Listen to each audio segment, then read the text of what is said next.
सुप्रभात पिलामाने पिलामाने आज आम दलपति पद तुमको साजे कविताटी को पढ़ा।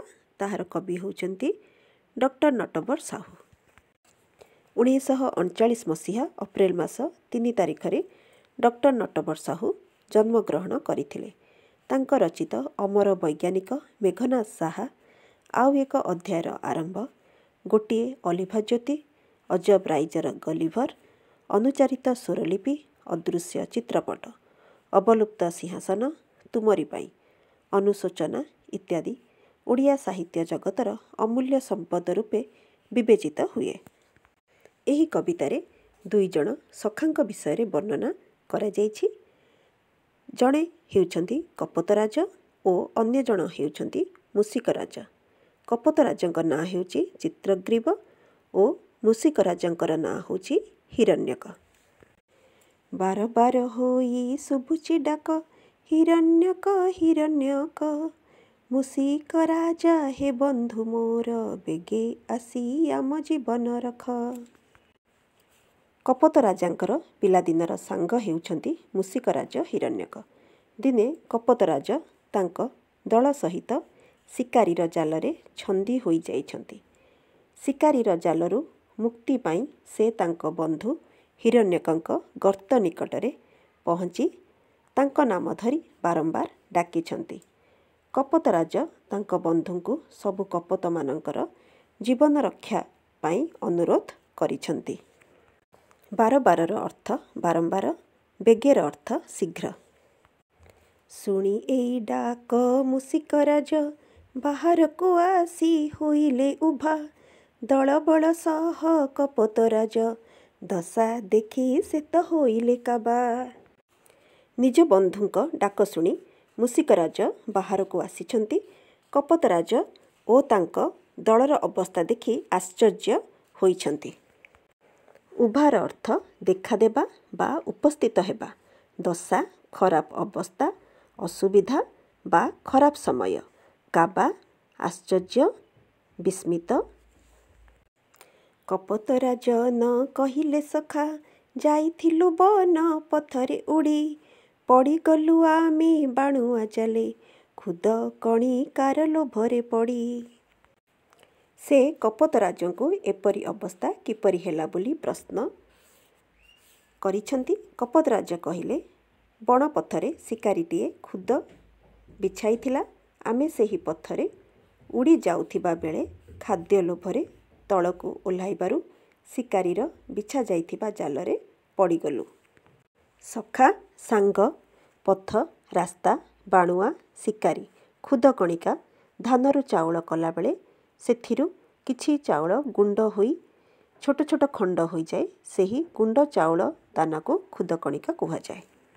नथिला उपाय आमर आउ, पराण बिकळे सरबे मिली, जाल सहित रे आसिछु उड़ी, मरणर भय देबाकु टाली। आमर अन्य किछि उपाय नथिबारु आमे समस्ते प्राण बिकଳରେ निजर जीवन रक्षा करिबा पाई जाल सहित उड़ी आसिछु। पराण प्राण, सरबे सर्बे, टाली देबा दूरेई देबा बा एड़ेई देबा। मोर अनुगत कपत दले, तुमे पारिब मुक्त करी, मूषिकराज मो बाल्य सखा, आमठी करुणा वर्षा करी। कपत राजा कहिले, तुमे मोर बाल्य सखा, आम उपरे दया कर, मोर अनुगत एही कपत दलକୁ तुमे मुक्त करी पारिब। अनुगत आश्रित, करुणा, दया, बाल्य सखा पिलादिनर सांग। एहा शुणी सारी हिरण्यक, बंधु निकटको गले से धाई, जाल काटी निज मितंकु आग, बंधनु मुक्ति करिबा पाई। एही कथा शुणी हिरण्यक प्रथमे निज बंधुଙ୍କ जाल काटिबाकु आगभर हेले। धाई दौड़ी जाई आग प्रथमे।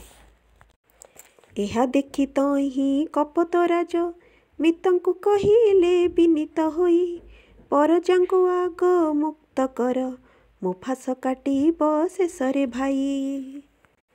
एहा देखि कपतराज निज बंधुଙ୍କୁ विनीत भावरे प्रथमे तांकर प्रजामानଙ୍କୁ मुक्त करने कहिले ओ शेषरे तांकर फास काटिबाकू कहिले।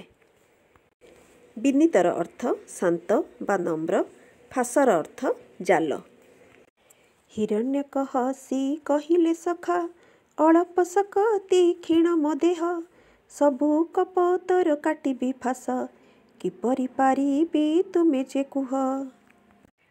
हिरण्यक हसी हसी कहिले जे तांकर शक्ति कम ओ देह मध्य दुर्बल, सबु कपतमानंकर फास काटिबा तांको पक्षे संभव होई पारिब नाही।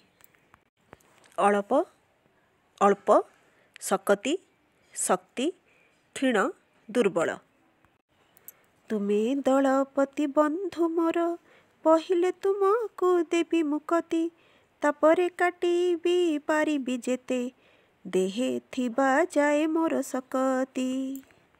हिरण्यक पुणी कहउचंती कपत राजा हेउछंती दलर मुख्य ओ तांकर बंधु, तेणु प्रथमे तांको मुक्त करिवे, तापरे निजर शक्ति थिबा पर्यंत अन्य मानकर जाल काटिबे।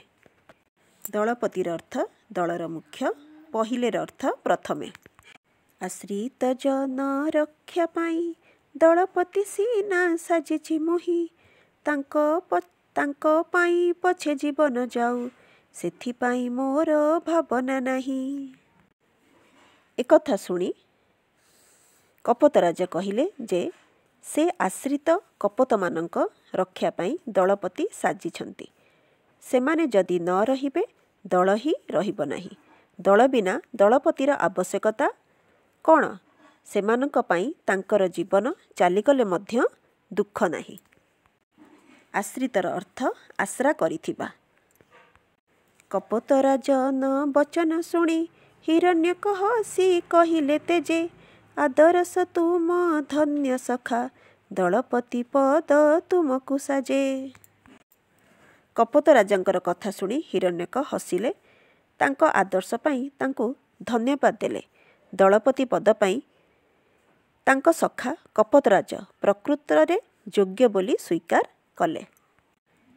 वचनर अर्थ कथा, पद पदवी, तेजे उत्साहर सहित बा उल्लासर सहित, साजे माने। कविताटी को भल भाव पढ़ और बुझिबा पाई चेष्टा कर। Thank you.